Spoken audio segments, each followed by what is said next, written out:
Wow, ramai banget ya. Senang sekali nih hari ini kita bisa beribadah bareng-bareng sebagai satu keluarga besar dari Aba Love Kelapa Gading. Boleh kita kasih tepuk tangan dulu buat setiap kita. Ya mungkin kalau dari yang biasa beribadah di KTC nggak bingung ya. Oh ya udah biasa gitu kan ibadah di KTC. Tapi mungkin yang dari satelit JGC jarang-jarang kali ya ke sini ya. Atau mungkin ada yang baru pertama kali ke sini. Boleh nggak saya minta dengan segala kerendahan hati. Kakak-kakak yang biasa beribadah, bapak ibu yang biasa beribadah di satelit JGC. Boleh bangkit berdiri dong. Yuk kita mau kasih sambutan. Oh terima kasih, terima kasih, terima kasih. Silakan duduk kembali. Nah biar sopan, kita yang jadi tuan rumah juga sama dong. Boleh nggak kita bangkit berdiri dan kasih tepuk tangan juga. Weh. Terima kasih, silakan duduk biar nggak selek ya Bapak Ibu ya. Jadi kemarin kita udah berkompetisi ya kan. Udah bertanding selama ya sekitar sebulanan lebih lah ya, sebulanan lebih gitu kan. Kalau kemarin kita bertanding, kita berkompetisi, ada di dalam Festcom, tentunya udah lama banget ya kita nggak Festcom rame-rame gitu kan ya, kena pandemi dan sebagainya macamnya. Tapi kalau kemarin kita boleh bertanding, kemarin kita boleh berkompetisi, saya rasa kita semua patut bersyukur, amin. Kita patut bersyukur, kita boleh merayakan kebersamaan, kita boleh merayakan keberagaman kita. Dan yang paling penting nih ya, yang paling penting ketika kemarin kita ada dalam lapangan, kita jadi lawan ya kan. Berkompetisi ya kan, bertanding, berlaga, mungkin ada ya sedikit panas-panas gitu kan ya, tempatnya juga kemarin lumayan panas gitu kan. Tapi kita sudah selesai semuanya pertandingan di dalam lapangan, kita udah balik keluar lapangan, kita masuk lagi ke dalam rumah kita harus ingat kita semua bersaudara. Amin. Nggak ada lagi Aba Love KTC, nggak ada lagi Aba Love Satelit JGC, Aba Love Kelapa Gading. Amin. Nah, berbicara soal Aba Love Kelapa Gading secara keseluruhan, pastinya nggak enak kalau kita cuma sendirian. Makanya colek dulu kanan kirinya, kita bilang mana asik sendirian.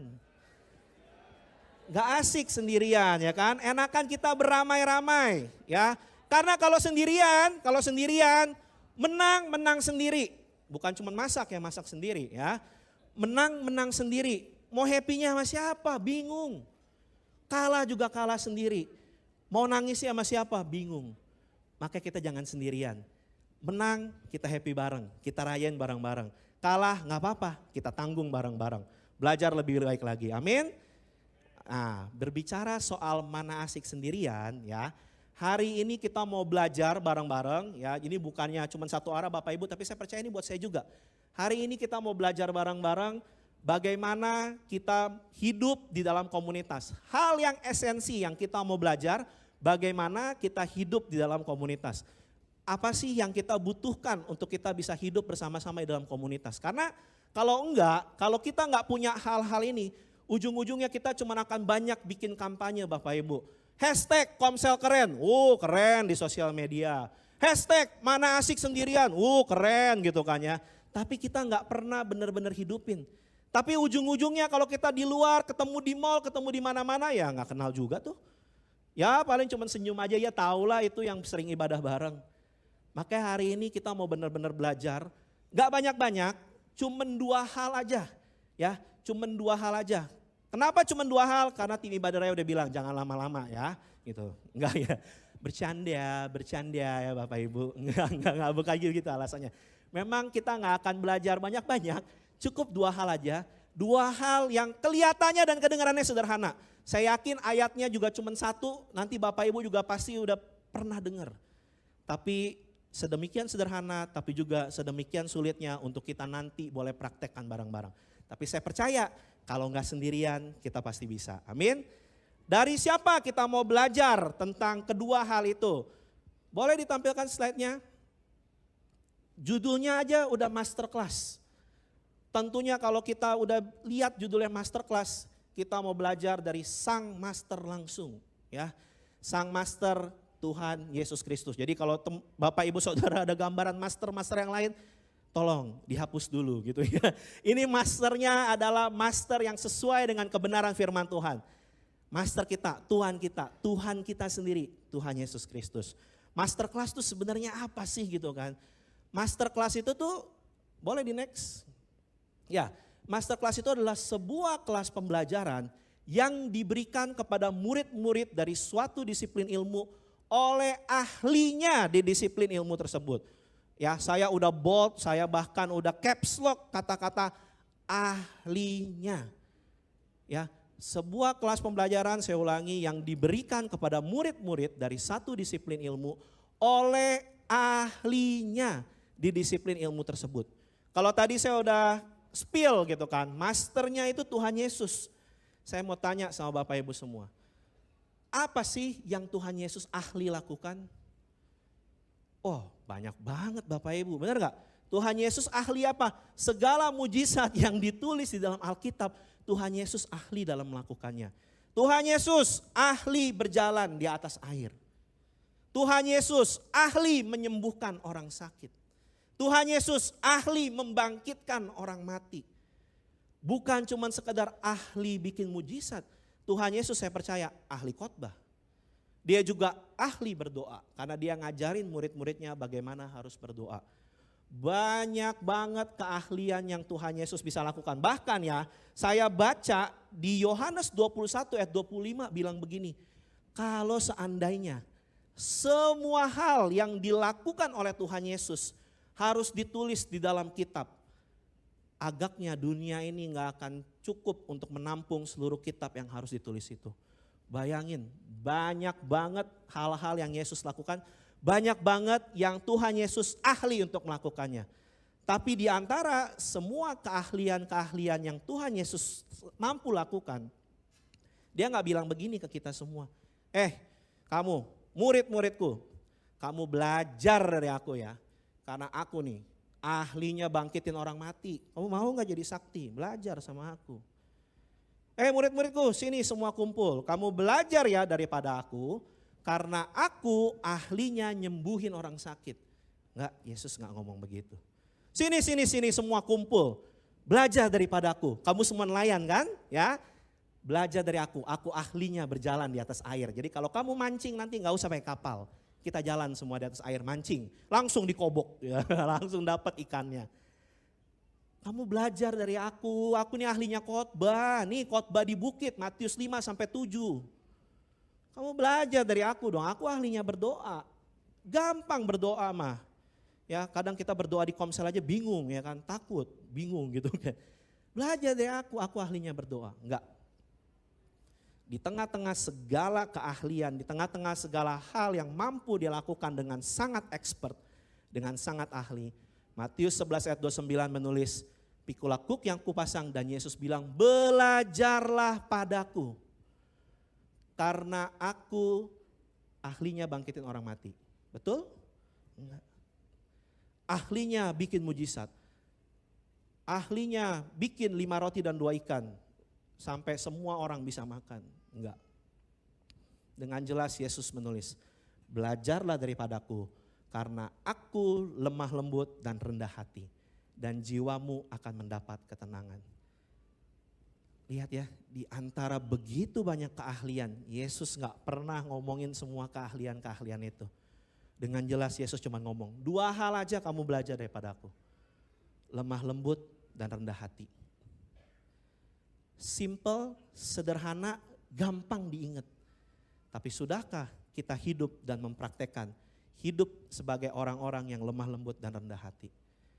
Supaya gak salah, kita mau belajar juga definisinya apa lemah lembut dan rendah hati itu. Yang pertama kita mungkin akan belajar dulu yang lemah lembut. Jadi kalau orang dengar lemah lembut, ya saya juga dulu pertama kali dengar tentang lemah lembut, saya pikir lemah lembut itu karena depannya lemah, ya begitulah adanya. Lemah, sebuah kelemahan. Atau kalau mama saya nggak ada di sini kayaknya nggak ada ya. Kalau mama saya bilang lemah lembut itu kelemar-kelemar, ya kan? Orang zaman sekarang bilang kelemar-kelemar, ora satset gitu ya. Jadi lemah lembut tuh kayak gitu, yang ada dalam pikiran kita kadang kalau ngomong lemah lembut atau bahkan orang suka kebalik, disangkain lemah lembut itu lemah gemulai gitu ya. Badannya lentur gitu kan ya, bisa balet, bisa nari. Bukan seperti itu. Kalau kita baca dari bahasa aslinya, lemah lembut itu bahasa aslinya adalah praus. Ya, praus. Praus itu kalau diartikan, diterjemahkan ke dalam bahasa Inggris adalah strength under control. Kekuatan yang dikendalikan. Jadi lemah lembut itu sama sekali bukanlah sebuah kelemahan. Lemah lembut itu adalah kita tahu kita punya kekuatan di dalam diri kita. Kita tahu kita punya begitu banyak potensi dalam diri kita. Kita tahu kita punya talenta yang begitu banyak dalam diri kita. Tapi itu semua under control. Kita kendalikan. Kita tidak semena-mena menggunakan hal-hal tersebut. Kita tidak mentang-mentang dengan hal-hal yang kita punya tersebut. Itulah artinya lemah lembut. Ya, kalau zaman dulu ada kuda-kuda yang dipakai dalam peperangan itu Bapak Ibu. Itu adalah kuda-kuda yang gagah, kuda-kuda yang tinggi, kuda-kuda yang kuat. Ya, jadi jangan bayangkan kuda-kuda ini seperti kuda yang ada di Cimory ya. Yang kecil, kuda poni biasa dinaikin. Enggak. Ini kuda-kuda yang gede, kuat dan mereka nyarinya di alam liar.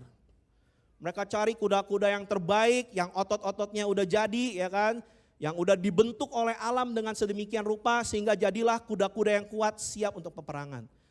Tapi permasalahannya, kalau kuda itu liar, apakah ada gunanya di dalam pertempuran? Enggak ada. Yang ada nyusahin. Ya, yang ada nyusahin kuda-kuda itu. Karena apa? Baru mau dinaikin sama penunggangnya udah berontak. Yang ada penunggangnya jatuh, mati duluan. Mati bukan karena perang, mati karena berlatih naik kuda. Karena gak ada gunanya kuda-kuda liar itu di dalam peperangan Bapak Ibu. Sekali lagi nyusahin kuda-kuda liar itu. Makanya kuda-kuda liar itu perlu ditundukkan. Kuda-kuda liar itu perlu ditaklukkan. Supaya dia nurut sama penunggangnya dan bisa digunakan di dalam peperangan. Menjadi senjata yang membawa kepada kemenangan. Itulah praus, itulah lemah lembut. Bagaimana dengan kita? Kalau hari-hari ini Tuhan kasih kita banyak hal. Tuhan kasih kita banyak potensi. Tuhan kasih kita banyak talenta.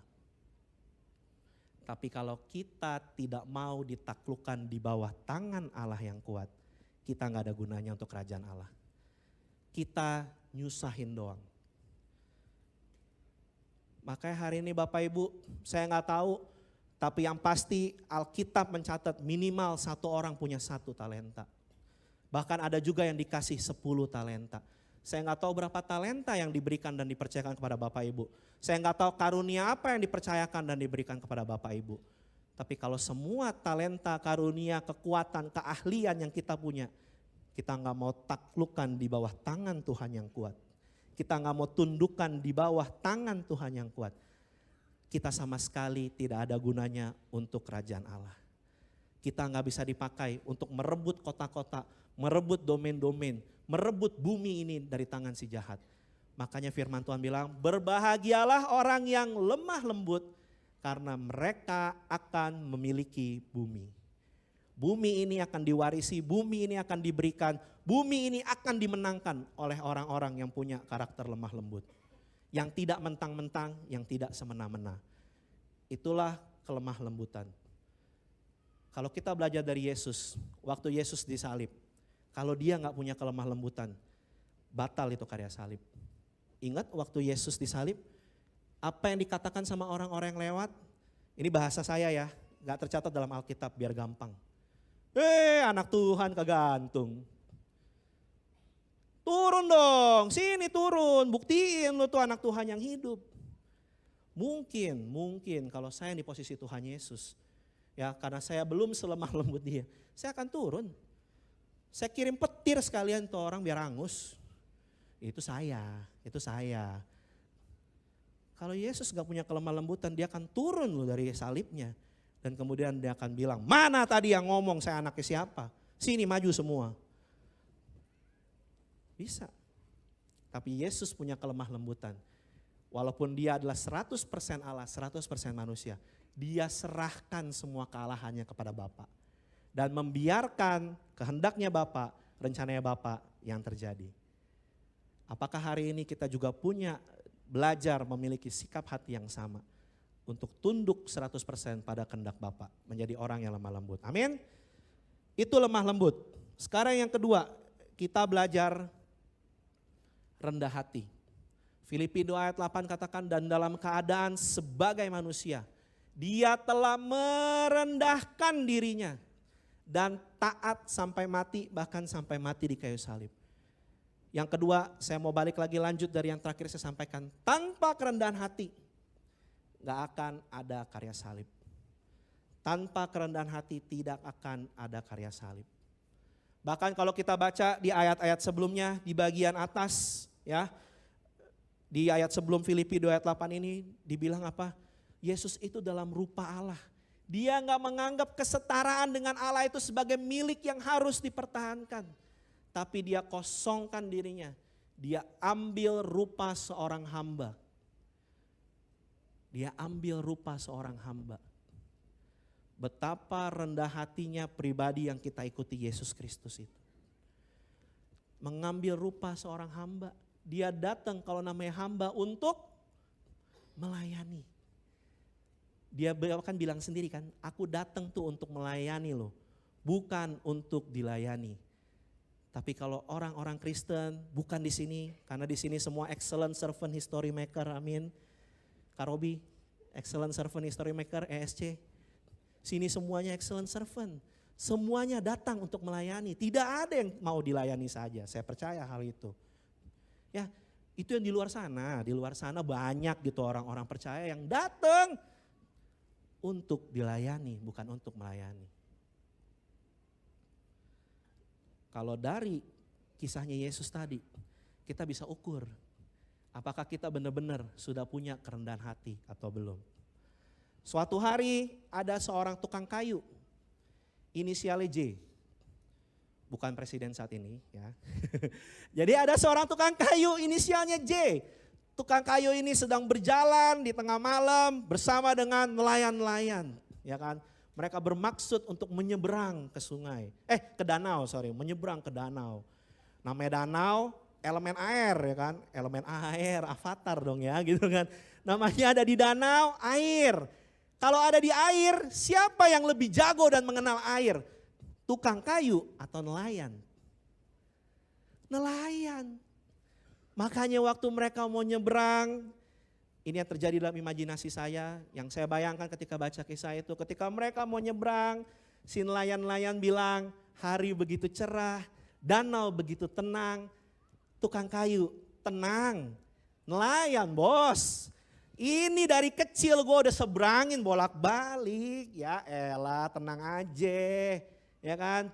Santai, kita pasti sampai ke ujung sana, aman, selamat, damai, sentosa.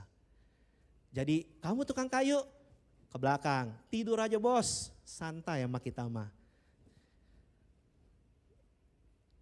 Sombongannya nelayan-nelayan tiba-tiba berubah ketika dalam sekejap muncul angin. Dan si nelayan bilang, binasalah kita-kita ini nih. Karena kalau cuman sekedar nyebrang danau kita yakin bisa. Tapi kalau danau tambah angin ribut, saya kayaknya belum pernah nih ngelewatin yang kayak gini. Akhirnya nelayan-nelayan bilang, bangunin tukang kayu, kita butuh dia. Kita butuh si tukang kayu yang penuh dengan kuasa untuk meredakan angin ini. Dalam kehidupan kita, mungkin kita begitu banyak hal-hal yang kita bilang, ya kecil, makanan sehari-hari, udah biasa saya kerjain, saya gak butuh Tuhan. Oh Tuhan mana ngerti sekarang IHSG lagi merah, dolar lagi naik, udah. Dia kan tukang kayu, serahin sama ahli keuangan.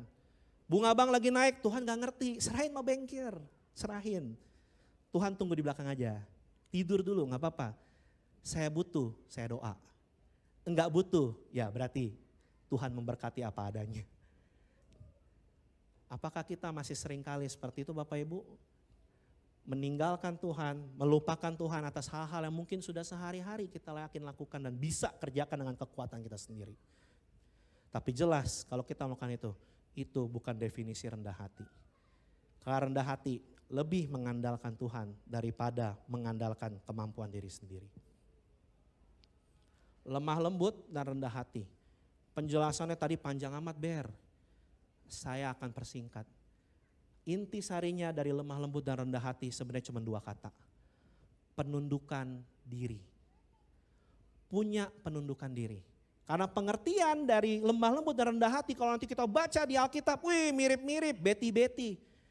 Tapi yang bisa saya simpulkan, intisari dari kelemah lembutan dan kerendahan hati adalah penundukan diri. Penundukan diri, kita harus punya penundukan diri. Tapi permasalahannya, nundukin diri ke siapa? Siapa yang saya harus tunduk? Ya sudah jelas. Yang pertama kita harus tunduk adalah kepada Sang Kepala, Yesus Kristus. Dia kepalanya kita. Kalau tubuh gak nunduk sama kepala, mau dibawa kemana? Ya kan? Kepala bilang, ayo kita ibadah bareng-bareng di KTC. Ibadah gabungan, Abah Love Kelapa Gading. Tapi kemudian tangan bilang, aduh kayaknya enakan nyetir ke MKG nih. Main time zone enak nih, main basket nih ya kan. Dapat tiket, kita tukerin makanan. Atau kaki bilang, kayaknya mendingan ke Moi lu. Serius lu, banyak restoran baru lu di Moi lu. Mendingan ke situ deh. Kalau itu yang terjadi ya, kita akan banyak ngelihat Lea walaupun gak di Bali. Kepalanya terbang, badannya gak tahu di mana. Kita hari-hari ini mungkin banyak jadi Lea, ya kan? Bukan Lea, Lea anak saya. Lea pakai K belakangnya. Kepalanya terbang-terbang, badannya gak tahu di mana. Kita sebagai tubuh harus punya penundukan diri sama kepala. Karena tubuh yang gak terkoneksi sama kepala pasti mati. Kalau gak percaya mau dipotong. Tubuh yang gak terkoneksi sama kepala pasti mati. Dan jangan heran kenapa banyak orang datang ke gereja, banyak orang datang ke komsel, tapi mereka tidak ketemu Tuhan. Karena apa? Kepalanya gak ada tubuhnya, gak nyambung. Sehingga mereka gak tahu siapa sih yang gereja ini lagi beritakan, siapa sih yang komsel ini lagi ngomongin, karena kakinya kemana, badannya kemana, tangannya kemana, gak jelas. Makanya orang gak bisa ngelihat ini sebenarnya yang lagi dimanifestasiin siapa nih sama gereja saya. Ini yang komsel saya lagi manifestasi ini siapa sih sebenarnya? Gak jelas karena tubuhnya gak lengkap. Dulu ada kuis waktu saya kecil namanya siapa dia. Oi oi siapa dia. Itu yang ngangguk-ngangguk, saya tahu kakak-kakak sudah senior ya, terima kasih. Ada kuis siapa dia. Jadi di kuis itu ada gambar foto orang gitu ya. Foto orang itu kemudian ditunjukin cuma rambutnya. Ditunjukin cuma jari kelingkingnya. Ditunjukin cuma jempolnya. Terus suruh tebak ini siapa. Sama kayak kita kadang-kadang Bapak Ibu Saudara. Komsel kita mungkin cuma kelihatan jempolnya dari tubuh Kristus doang. Cuma kelihatan kelingkingnya doang. Cuma kelihatan ujung rambutnya doang. Gak ada tubuhnya. Sehingga orang bingung. Ini siapa yang dimanifestasikan? Ini siapa yang lagi diberitakan? Ini siapa sih sebenarnya yang lagi dijelasin nih? Karena tubuhnya gak mau tunduk sama kepala. Mari hari ini Bapak Ibu, kita gak bisa sendirian. Kita sebagai anggota tubuh, kita mau bareng-bareng terkoneksi sama kepala. Supaya apa? Supaya kita, gereja kita, komsel kita, hidup kita, memberitakan siapa Kristus itu. Dan orang-orang ketika datang, mereka akan sungguh-sungguh ngelihat siapa Yesus Kristus itu lewat kesatuan kita. Ya, di sana lagi ada Basar Kega. Saya mungkin akan nyanyikan satu lagu Kega. Kalau Bapak Ibu tahu kita nyanyikan bareng ya. Serigala ada lubangnya, burung di udara ada sarangnya.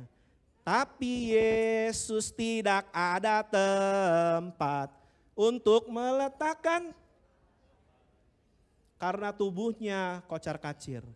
Yesus tidak punya tempat untuk meletakkan kepalanya. Dia gak bisa menjadi raja atas tubuhnya. Mari hari ini kita mau jadi tubuh yang koneksi sama kepala. Yang pertama, kita harus tundukkan diri kita sama kepala kita, Yesus Kristus. Yang kedua, tentunya kita harus menundukkan diri kita sama siapa? Sama sesama kita di dalam tubuh Kristus. Firman Tuhan dalam Efesus 5 ayat 21 bilang, rendahkanlah dirimu seorang akan yang lain. Kalau dalam bahasa yang lain dibilang, tundukkanlah dirimu seorang akan yang lain. Kita perlu untuk menjadi bagian dari anggota tubuh. Sama, kalau kita nggak menjadi bagian dari anggota tubuh, kita mati. Kalau nggak percaya, rambut kita tiap hari bertambah panjang, setuju? Tapi kalau kita cabut, kita buang, dia nggak akan tambah panjang lagi. Kuku kita setiap hari bertambah panjang, setuju? Tapi kalau kita gunting, kita buang, dia nggak menjadi bagian dari anggota tubuh, dia berhenti bertumbuh, dia mati. Kalau kita tidak menjadi bagian dari anggota tubuh, dan kita tidak akan pernah bisa jadi bagian dari anggota tubuh kalau kita tidak menundukkan diri kita satu dengan yang lain.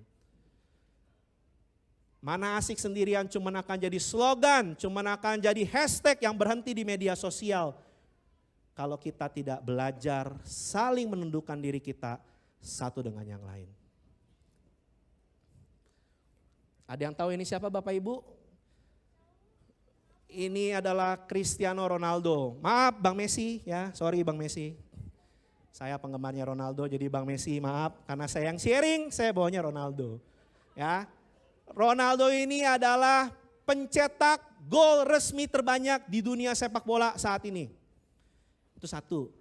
Dia adalah orang yang paling banyak di follow di Instagram. Itu yang kedua. Dan dia baru-baru ini, ya bukan baru-baru ini, dia terus memecahkan rekor gol terbanyak. Kalau nggak salah Jumat kemarin saya baca, total golnya Ronaldo itu yang resmi ya, yang resmi nih, yang kecatat, itu sudah ada 862 gol. Dan ini adalah golnya yang tercatat waktu dia bikin rekor di 800 gol. Kita bisa lihat di situ, Ronaldo dari seluruh anggota tubuhnya, dia mencetak 140 gol dari kepalanya. Mantap. 2 gol pakai anggota tubuhnya yang lain, berarti di luar kaki sama kepala ya. Bisa pakai dadanya, bisa pakai pahanya gitu ya. 149 gol tercetak dari kaki kirinya. 510 gol tercipta dari kaki kanannya. Bayangkan ini kita dalam tubuh Kristus. Si kaki kanan bilang, saya lebih berharga. Nih, 500 gol bro. 500 gol nih dari sini nih. Apa gua enggak yang paling hebat? Apa gua enggak yang paling mulia nih? Nih lihat kaki gua nih, 500 gol. Dan bahkan dia punya asuransi untuk pinggang ke bawahnya. Itu mencapai, saya cari contekan dulu, lupa angkanya. Ntar kalau salah dibilang saya salah jualan ya. Bagian tubuh paling bawahnya. Kalau dirupiahkan 2,4 triliun. Jadi kalau sampai Ronaldo pincang atau dia harus pakai kursi roda, 2,4 triliun cair. Itu kalau dibeliin kacang hijau dari Sabang sampai Merauke bisa kita penuhin sama kacang hijau. Kaki Ronaldo ini yang tampil loh, yang nginjek lapangan, yang nendang bola. Yang kalau ada event-event besar nih yang paling berharga. Tapi kalau jantungnya Ronaldo hari ini bilang, saya capek bos, saya mau istirahat. Ya, izinkan saya diam untuk 20 detik aja. Apa ini yang tadi sombong masih ada gunanya? Enggak ada gunanya kakinya Ronaldo. Kalau jantungnya bilang, saya hari ini mau berhenti. Di dalam tubuh Kristus, musuh utamanya adalah mentang-mentang. Merasa lebih penting, merasa lebih mulia. Kita merasa, saya pembicara bos, ntar keluar salam ya gitu. Saya WL, suara emas, malaikat pun ikut bernyanyi ketika saya bernyanyi. Saya pemimpin, mentang-mentang. Padahal kita semua adalah satu bagian di dalam tubuh Kristus yang kita harus bersama-sama. Mungkin Bapak Ibu merasa, aduh saya nggak kelihatan. Aduh saya berdoa di belakang. Aduh saya asyirin di depan. Tapi firman Tuhan katakan, untuk bagian-bagian tubuh yang nggak mulia memang mungkin nggak kelihatan. Tapi justru dampaknya, justru efeknya itu lebih penting daripada yang kelihatan. Sama kayak kakinya Ronaldo tadi. Kaki Ronaldo ini mungkin orang-orang yang pelayanannya di panggung nih. Kelihatan banget kan, mantep, luar biasa gitu kan ya. Wow, banyak melakukan hal-hal yang kelihatannya hebat. Tapi kalau jantungnya bilang stop, paru-parunya bilang lelah, saya mau diem aja, saya gak mau ngambil napas buat kamu. Bisa Ronaldo lari? Bisa Ronaldo cetak gol? No. Tubuh Kristus, kalau hari ini kita gak sama-sama bergerak, kalau kita gak sama-sama melakukan fungsi dan bagian kita gak akan bergerak kemana-mana. Kita gak akan maju kemana-mana. Karena itu Bapak Ibu, saya butuh Bapak Ibu semua. Bapak Ibu semua butuh kami-kami yang ada di sini. Kita semua saling membutuhkan satu dengan yang lain. Makanya mana asik sendirian. Ayo kita terlibat bareng-bareng. Ayo kita melakukan pekerjaan Tuhan bareng-bareng. Ayo kita bangun tubuh Kristus bareng-bareng. Dan ayo kita manifestasikan. Kita tunjukkan, kita perlihatkan kepada dunia. Bagaimana Kristus yang sesungguhnya itu. Melakukan mujizat-mujizat yang sesungguhnya Kristus lakukan itu. Dan sekali lagi, kita gak bisa kalau cuman sendirian. Kita saling membutuhkan. Kita bersama-sama. Ada dalam Komsel Keren. Dan tentunya mana asik sendirian. Dan untuk membangun tubuhnya kita mau sama-sama terlibat. Karena terlibat hebat. Tuhan Yesus memberkati. Yuk mari Bapak Ibu kita mau tutup sharing hari ini. Kita mau tundukkan kepala kita.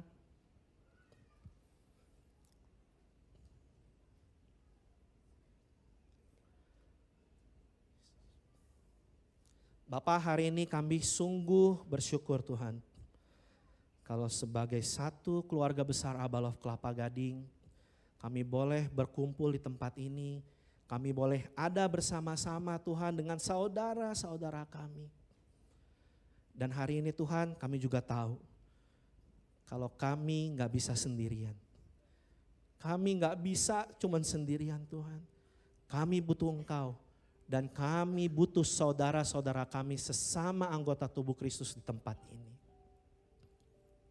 Hani ajar kami Tuhan untuk kami punya kelemah lembutan dan kerendahan hati.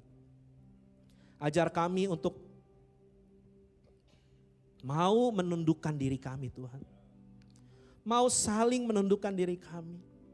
Bukan cuma kepada Engkau Tuhan, tapi juga kepada sesama anggota tubuh Kristus yang ada di tempat ini hari ini. Karena tanpa kami bersama-sama Tuhan, kami gak bisa menunjukkan siapa Engkau yang sesungguhnya. Kami butuh saudara-saudara kami. Dan hari ini Tuhan, ampuni kami.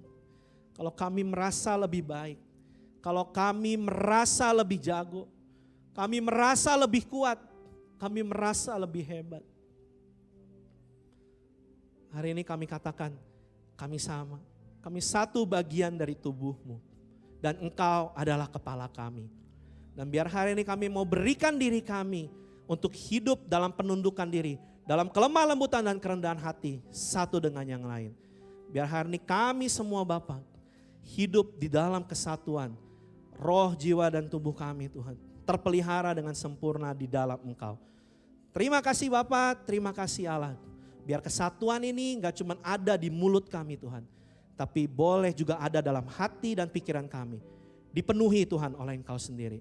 Di dalam nama Tuhan Yesus, setiap kita yang percaya, kita mau sama-sama katakan, amin.